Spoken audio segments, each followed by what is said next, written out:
ఈరోజు శనివారం. ఈ సందర్భంగా శనిగ్రహ దోషాలు తొలగింపజేసుకొని సమస్త శుభాలు చేకూరాలంటే ఎలాంటి ప్రత్యేకమైన విధి విధానాలు పాటించాలో, అలాగే ఖగోళంలో బుధుడు వృశ్చిక రాశిలోకి ప్రవేశిస్తున్న తరుణంలో బుధుడి వృశ్చిక సంక్రమణం సందర్భంగా బుధుడి బలాన్ని పెంపొందింపజేసుకోవటానికి పాటించాల్సిన ముఖ్యమైన విధి విధానాలేంటో నేటి శుభం లాభం అనే శీర్షికన పరిశీలిద్దాం. ప్రధానంగా ఈరోజు ఖగోళంలో నవగ్రహాలలో బుధుడు రాత్రి 8:48 వృశ్చిక రాశిలోకి ప్రవేశిస్తున్నాడు. బుధుడి వృశ్చిక సంక్రమణం జరుగుతోంది. ఈ బుధుడి వృశ్చిక సంక్రమణం అనేది ప్రధానంగా 12 రాశులలో 4 రాశుల వాళ్ళకి విశేషంగా యోగిస్తుంది. జన్మరాశి నుంచి లెక్కబెట్టినప్పుడు వచ్చే 2, 4, 6, 11 స్థానాలలో బుధుడి సంచారం ఉంటే ఆ బుధుడి సంచారం విశేషమైన శుభ ఫలితాలను కలిగింపజేస్తుందని జ్యోతిష శాస్త్ర గ్రంథాలన్నీ తెలియజేస్తున్నాయి.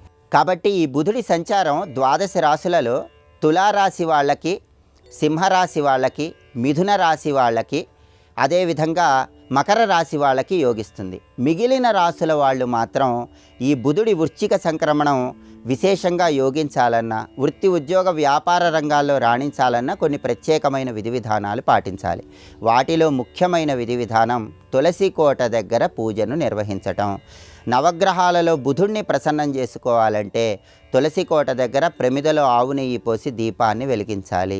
తులసి కోట దగ్గర అర్ఘ్యాన్ని విడిచిపెట్టాలి. ఇలా చేస్తే బుధుడు విశేషంగా యోగిస్తాడు. అలాగే బుధుడి వృశ్చిక సంక్రమణం యోగించాలంటే గుమ్మడికాయ ఎవరికైనా దానం ఇవ్వాలి. ఈ కూష్మాండ దానం అనేది బుధుడు యోగించటానికి, వృత్తిపరంగా అనుకూలించటానికి చక్కటి శుభ ఫలితాలను కలిగింపజేస్తుంది. అలాగే ఆకుకూరలు గోమాతకు ఆహారంగా తినిపించడం ద్వారా కూడా బుధుడు విశేషంగా యోగిస్తాడు.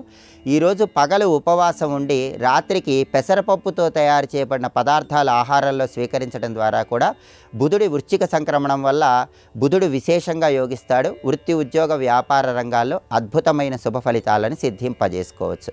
కాబట్టి 12 రాశులలో తులారాశి, సింహరాశి, మిథున రాశి, మకర రాశి ఈ 4 రాశుల వాళ్ళకి బుధుడు యోగిస్తున్నాడు. కాబట్టి ఇంకా బుధుడు ఎక్కువ యోగ ఫలితాలను కలిగింపజేయటానికి మిగిలిన 8 రాశుల వాళ్ళు బుధుడు వృత్తిపరంగా ఇచ్చే వ్యతిరేక ఫలితాలు తొలగింపజేసుకోవటానికి ఈ ప్రత్యేకమైన విధి విధానాలు పాటించాలి.